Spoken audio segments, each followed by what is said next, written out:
I do have some that were already submitted, but I just thought we could jump in and see what y'all are thinking.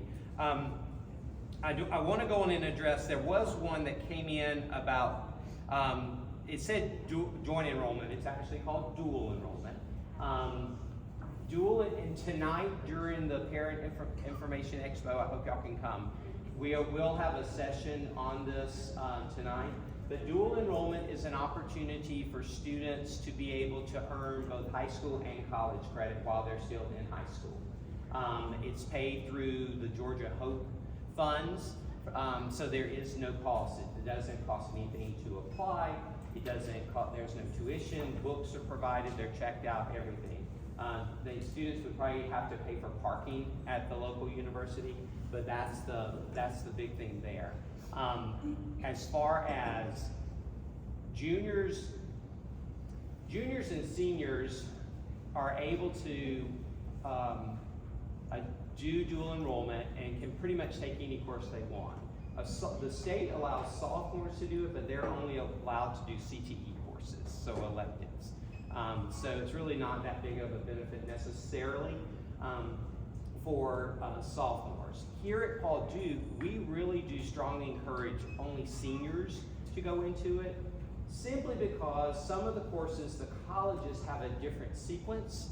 And for example, U.S. history is taken this junior year of high school. If a junior says, I want to go and take U.S. history, in most of the schools, colleges, they have to take 2 courses before they're allowed to take the course that counts for the graduation requirement of U.S. history. So we really do try to get our seniors to go. We feel like that by that point, the majority of the graduation requirements are out of the way, and they really get a big bang for the buck. Students can take up to 30 hours, semester hours at college, and anything over that, then you have to pay. But that's dual enrollment. Is there another question about it? Yes, ma'am. If it's paid for through the HOPE grant, do we have to do the whole FAFSA and everything that you have to do with the HOPE grant? You don't. Okay. So it pulls just out of their hours. So HOPE, Georgia Student Finance, HOPE Scholarship pays for 126 hours total. So all it's doing is it's subtracting from the total hours that they have. But they can get up to possibly 30 hours while they're still in high school. So they're ticked in pretty much to get 1 year of college out, possibly, out of the way.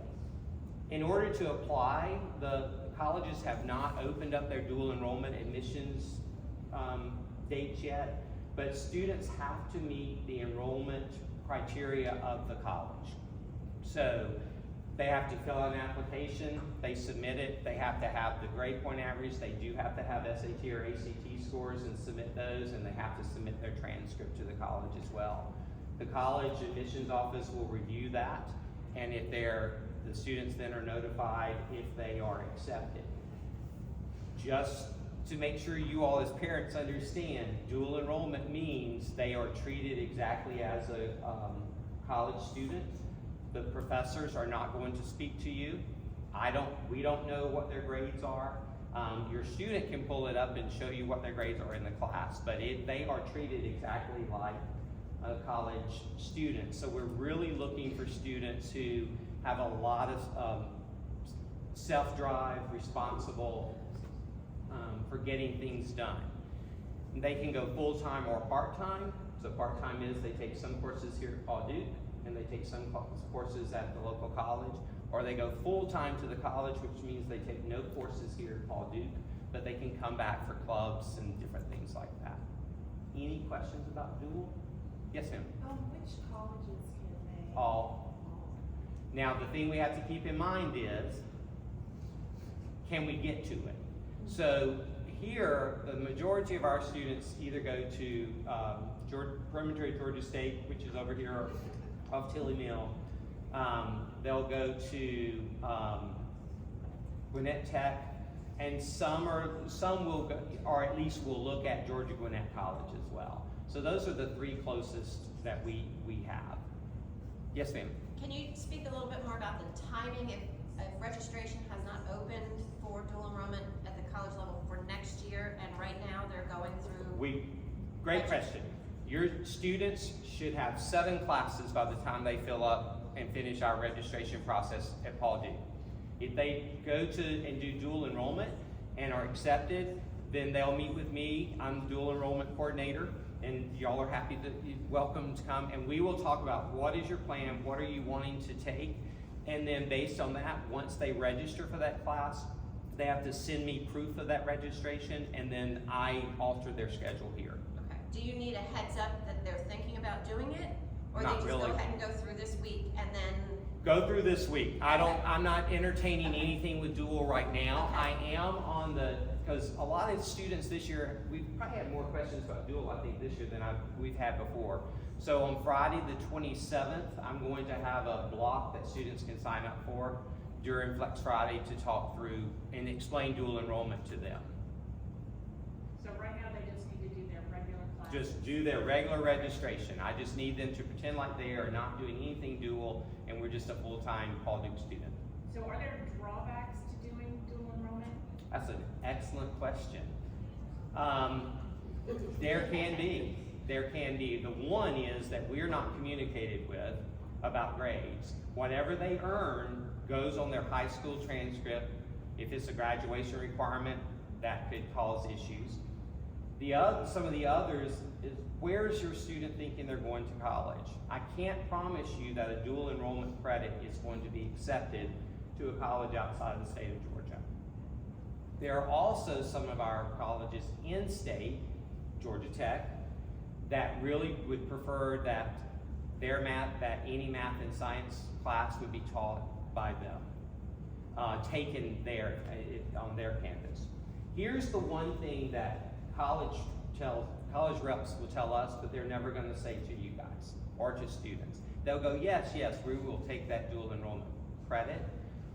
But what they often will say is they would rather see students stay back at the school and take advantage of AP courses rather than dual enrollment. But they will, the majority of colleges in the state of Georgia will accept it. But that's what, when we meet with them and have conversations, that's what they're telling I think us. that's more for the selective schools too. Yeah. I think Georgia State would be fine with dual enrollment. There are a lot of So schools UGA. yeah, those are the two. Emory, I mean, I think your more selective schools within the state are going to be, they're going to prefer AP over dual, not just because it's an international approved curriculum. So at any given time, any school, they're following the same curriculum, so they are aware of how rigorous the course is. You know, college level courses can be taught differently at each institution. So that's really part of the reason why they would like to, more selective schools would like to see an AP course over a dual enrollment course. But I think even Tech in Georgia will accept a little bit of both. Yes, ma'am. So if you're perhaps considering more strongly an out-of-state college, would you go the AP route more so than dual enrollment just for safety purposes?